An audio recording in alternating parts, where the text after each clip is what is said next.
वृंदावन तो महाराज वृंदावन, वृंदावन में तो वही जा सकता है जिस पर बिहारी जी की कृपा होती है।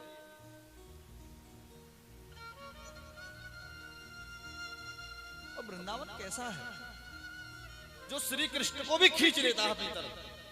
तुम कौन से महाराज हमारे ब्रज में कहते हैं कि तुम कौन से खेत की मूली है, जो श्री कृष्ण को भी खींच लेता है वो वृंदावन।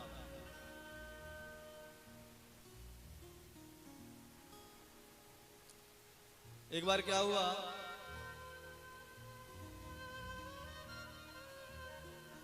हमारे स्वामी श्री हरदास जी महाराज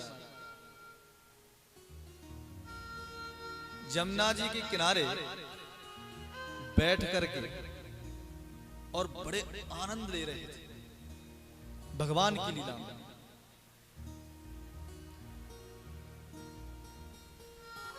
लाहौर से एक व्यक्ति आया, उसको पता लगी, पहले तो सब आना जाना था, तो यहाँ के जब कुछ व्यक्ति वहां पहुंचे थे तो एक मुस्लिम था,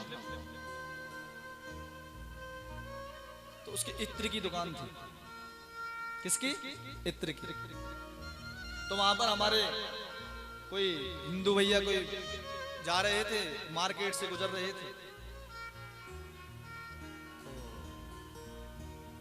उसने पूछ लिया कि भैया तुम कहां से आए?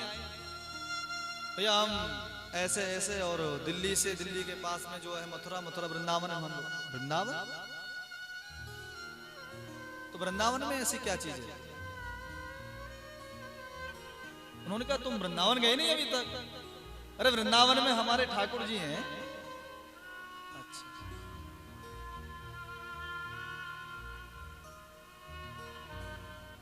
तो उसने सोचा कि भाई मुझको वृंदावन जाना चाहिए, देखूं तो सही कि हिंदू बोलते रहते हैं कि वृंदावन वृंदावन वृंदावन, वृंदावन में है क्या, देखूं तो सही जाकर के। तो उसने अपनी दुकान से, वो जानता भी था कि कहीं मंदिर में जाएं तो खाली हाथ नहीं जाना चाहिए।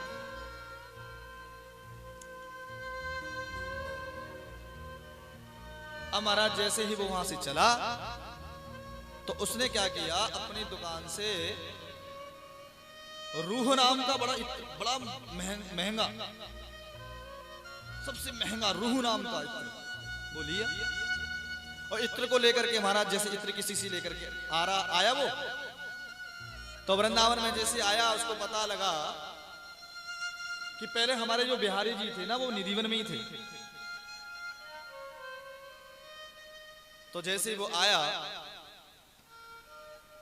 तो निधिवन में जैसे उसने आकर के दर्शन किए, दर्शन करने के बाद उसने कहा कि भाई यहाँ के जो महंत हैं वो कहाँ हैं? तो उन्होंने कह दिया कि भैया वो जमुना जी किनारे बैठे होंगे। ठीक है, वो गया तो वो तो बस आनंद ले रहे थे। आनंद क्या था? वो आनंद इस प्रकार ले रहे थे, होली का समय चल रहा था, बस फरवरी मार्च में पड़ती यही समय चल रहा था और क्या। तो वो एक लीला देख रहे थे। वो लीला क्योंकि हरदास जी महाराज ललता सखी के अवतार थे।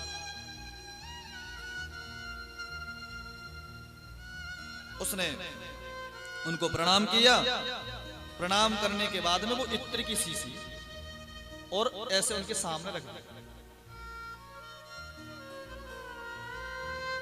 अब उधर वो तो लीला में मस्त है। हमारे श्री ठाकुर जी ने पिचकारी भरी रंग की और किशोरी के पूरे अंग पर पिचकारी मारी, और जैसे ही पिचकारी मारी महाराज, अब जो किशोरी जी की जो सखियां हैं, किशोरी जी कह रही हैं कि लाओ हमको भी दो, हम भी मारती हैं। और जैसे ही वो अपने जो रंग का जो वो था जो भी, तो उसमें से जैसे पिचकारी जैसे रंग ले रही थी वो, तो रंग बीत गया, रंग था ही नहीं उसमें।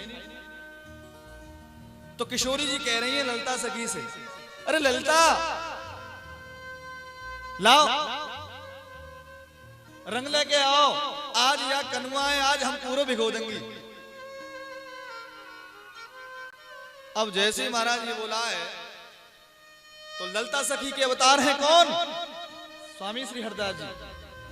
तुरंत उन्होंने नेत्र बंद हैं, तुरंत वो इत्र की शीशी ली और खोल ले करके और ढक्कन खोला, ढक्कन ऐसे ले करके और वो रेती में डाल लो। और किशोरी जी ने महाराज जैसे ही पिचकारी भरी है और बिहारी जी के ऊपर पूरी पिचकारी चलाई और पूरे बिहारी जी भीज गए। अब जैसे भीग गए महाराज, अब इधर क्या होता है, सब कह में किशोरी जी की जय, किशोरी जी की जय, किशोरी जी जीत गए, किशोरी जी जीत गए। तुरंत उनके नेत्र खुले।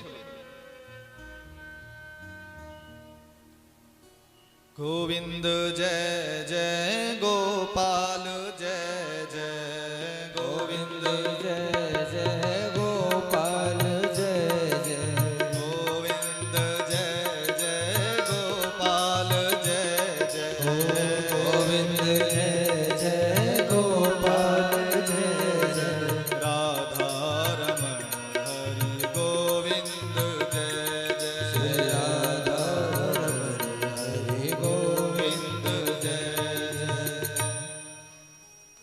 महाराज अब जैसे हल्ला कर रहे हैं तुरंत हरदास जी महाराज जी की नेत्र खुल गए, जय हो जय हो जय हो करते हुए। अब सामने बैठे हुए उसने देखा कि मैं इतना महंगा इत्र रुहु लाया इनके पास, मैंने रेती में डाल दिया। महाराज मैं आपके लिए इत्र लेके आया और आपने इत्र रेती में डाल दिया, जमुना रेती में।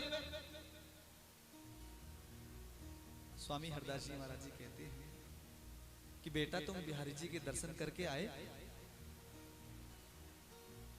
कि हाँ करके आया था, लेकिन उस समय हमने वहां पूछा था कि आपके बारे में नहीं, अब जाओ दोबारा दर्शन करके जाओ। तो वो व्यक्ति दोबारा दर्शन करने आया और जैसे ही वो दर्शन कर मंदिर में जैसे ही पहुंचा था, देखा वही रूह नाम का इत्र, आज उसी इत्र से पूरे बिहारी जी भीगे हुए।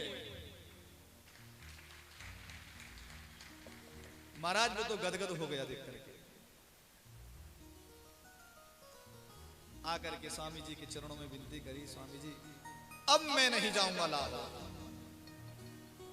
वो व्यक्ति वहीं रह गया और स्वामी श्री हरदास जी महाराज जी से उसने वेशभूषा ली और बस भगवान के भजन में वो तल्लीन हो।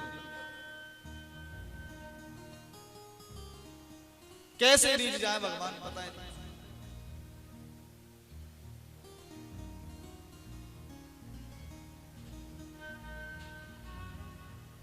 आहा सातन गोस्वामी